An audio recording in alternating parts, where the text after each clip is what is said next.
and gentlemen, boys and girls, and cockroaches. John has been an educator for the past 23 years. He's taught every grade from pre-K through college. He's an Arizona award-winning actor and storyteller. For over 3 decades, John has been involved in numerous theater productions, as well as film, television commercials, and professional wrestling.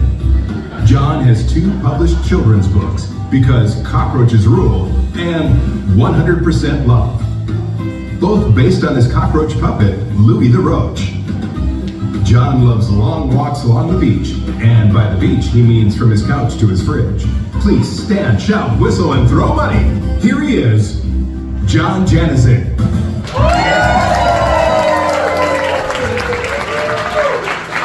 That was the best introduction ever. Oh my God, whose voice was that? Wow, does this John guy do a lot of stuff? Oh my gosh. Well, again, ladies and gentlemen, thank you for coming out tonight.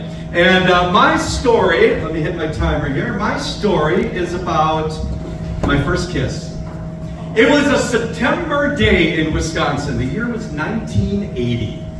I was going into 7th grade. School was just beginning. The air was crisp. It was a beautiful time. And I was going to a school called Mary Queen of Heaven Catholic Grade School. And as a good Catholic boy, going into the 7th grade, I finally realized that girls weren't really the people who were food carriers anymore. Not the cooties I was afraid of. No, they were more like little miracles now. Especially Julie. Oh, Julie. She had definitely developed over the summer. It was almost like divine intervention stepped in. She was glowing. Me, on the other hand, I was still trying to walk and talk and not trip over my own feet.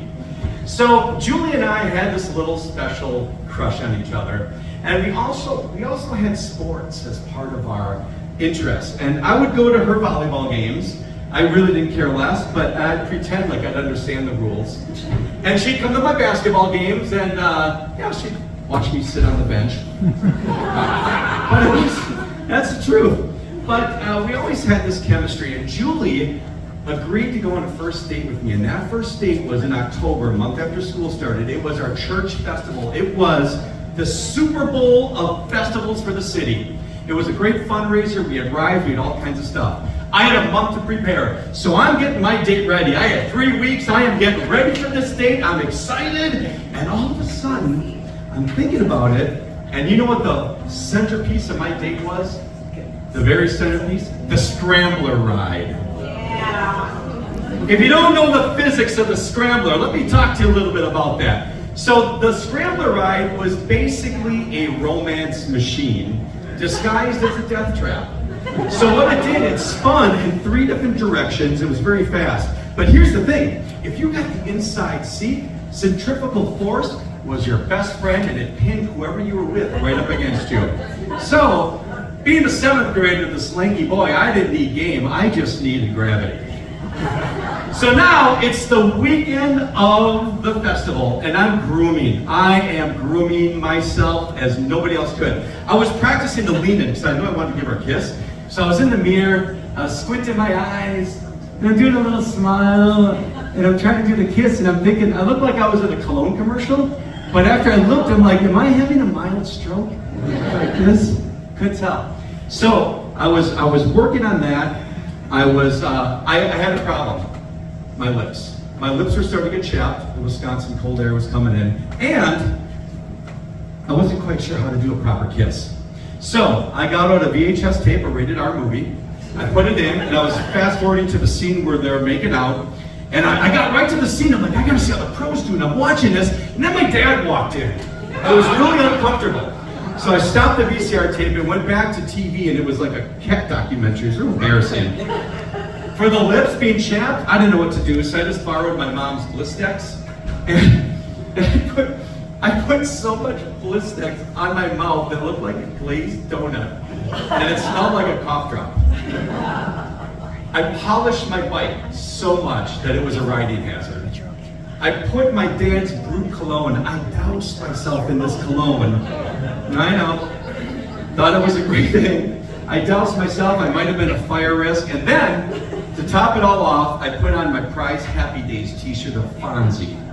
Fonzie was giving a thumbs up going, hey. And I figure, if the Fonz is giving A for my chest, everything's gonna be great. It's the night of the carnival. I meet Julie at the gate. The first romantic thing I did for her, I bought her this big greasy corn dog.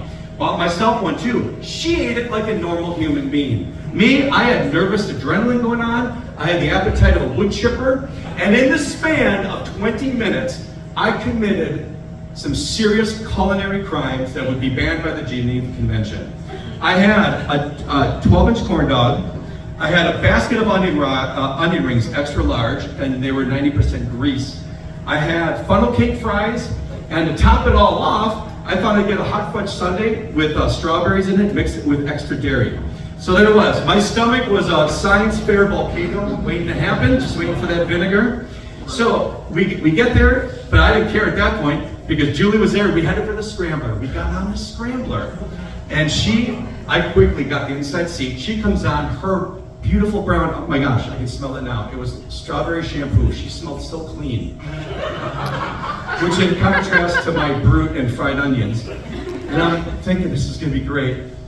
The ride started. Centrifugal force did its job. She was pinned against me. I was like, let me do this. I put my arm around her and she did not take it off. I was the king of Wisconsin. I was the man. I was invincible. I was feeling this rhythmic thumping in my lower esophagus. But I didn't care because we were having a great time. We got off the ride, my head was spinning, my heart was winning, and I said, Julie, let's go for a walk. And I held up my hand, and she took my hand, and now I'm really nervous because now she's taking my hand, and I'm like, oh my God, this is really gonna happen. I felt like I had these little tiny bowling balls inside my stomach, all throwing strikes. That's how nervous I was. So we walked behind the church because it's dark and quiet. So we leave the festival area and we go behind the church. Now we are talking for hours. We're talking about life. We're talking about our goals. We're talking about how much we hate 7th grade math. And then we stopped talking. And the air just got really still. And I looked at her. She at me and she smiled and she started closing her eyes. I'm like, oh my God, what's happening? So I'm like, yeah, close my eyes. I lean in and I'm like, this is the Mary Queen of Heaven miracle about to happen. I was so excited. I was centimeters from her lips. When the onion rings demanded an audience.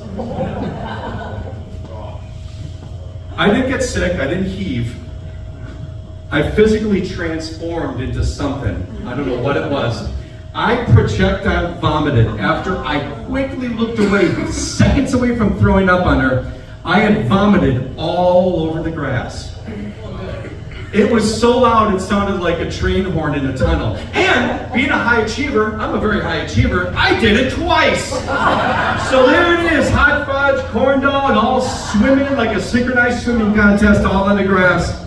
I was so embarrassed. I looked up at Julie. I was beaten, I was embarrassed, I was shamed, I was covered in filth. And I looked at her and hope was fading. And I was like, please say something nice, ask me. She didn't ask me how I was doing. She didn't see anything. She had a look of horror and sounded like I've never heard even in a horror movie how she screamed. And it was like I was turning into the werewolf and she stepped back. And I was like, I think I'm gonna be okay. And she didn't say a word, nothing. She stepped back real fast and she goes, I gotta go. And she ran, headed towards a Ferris wheel and the bright lights as I just lay there. Well, needless to say, I never got my kiss that night.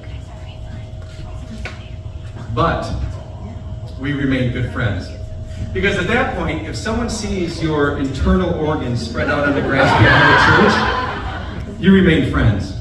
And we actually did date in high school, so that was pretty cool. But my very first kiss came from her friend Michelle in 8th grade the following year, same church festival, same scrambler. This time, I played it smart. I had a hot dog, not a greasy corn dog. I had a regular hot dog and a Coke.